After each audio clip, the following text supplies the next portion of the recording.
So let's read the question. The question says, these questions consist of two statements each printed as assertion and reason.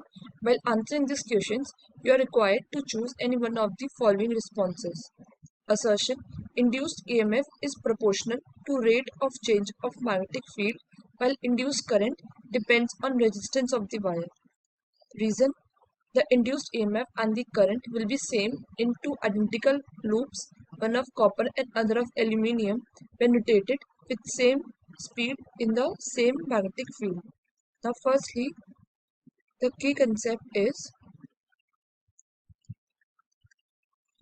induced EMF होता है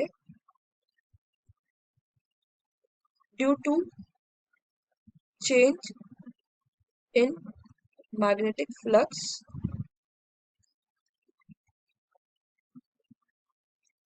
in the presence of magnetic field.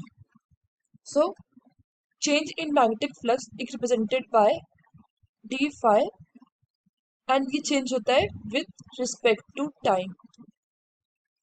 That means induced EMF E is equals to minus d phi by dt.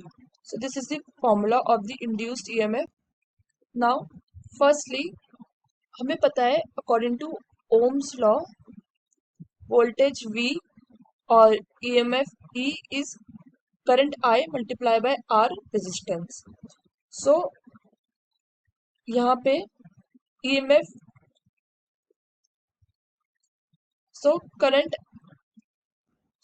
current I will be equals to EMF upon R resistance. अगर हम EMF को replace करते हैं तो it will be d phi by dt by R, यानी कि जो induced current है it is dependent on resistance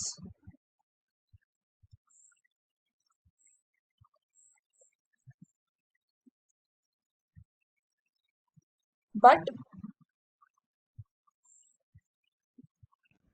also EMF induced का फॉर्मूला होता है minus d phi by dt. सो यहाँ पे phi is the flux. Flux क्या होता है? फ्लक्स इज बेसिकली किसी भी पर्टिकुलर कॉइल से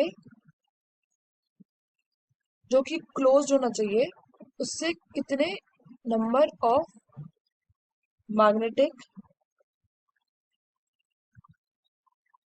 फील्ड लाइन पास हो रहे हैं.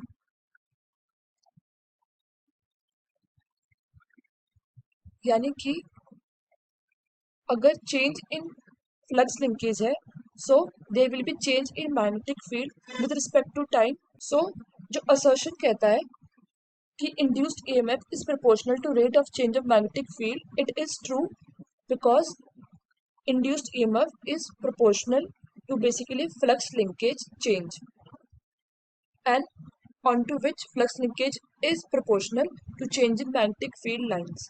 So assertion का एक part true है and दूसरा part is induced current depends on resistance of the wire.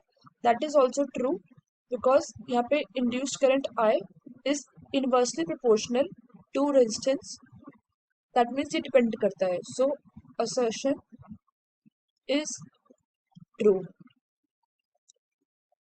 अब जब हमारा induced current I is dependent on R in this relation, so resistance R का फॉर्मूला होता है रो L by A. यहाँ पे L is length, A is area and rho is resistivity. जो resistivity होती है it is basically dependent on the type of material used.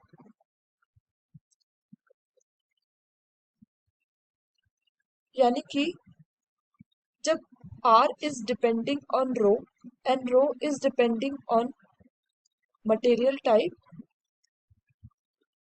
so induced current जो कि R पे डिपेंड करा था it will also depend on the type of material used.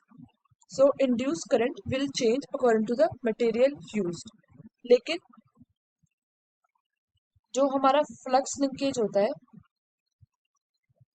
it is just the change in the magnetic field lines, so it is independent of material used. That means अगर flux linkage is independent, so induced EMF will also be independent of the material used. यानी कि जो assertion कहता है the induced EMF and the current will be same in two identical loops of copper and aluminium, it will be false because induced EMF तो depend नहीं करेगा चाहे copper use करें चाहे एल्यूमिनियम, लेकिन इंड्यूस्ड करंट डिपेंड करेगा अगर हम कॉपर या एल्यूमिनियम यूज करते हैं तो. So reason is false. Hence, the final answer is assertion is true and reason is false, which is option C. Hope you understood it well. Best of luck.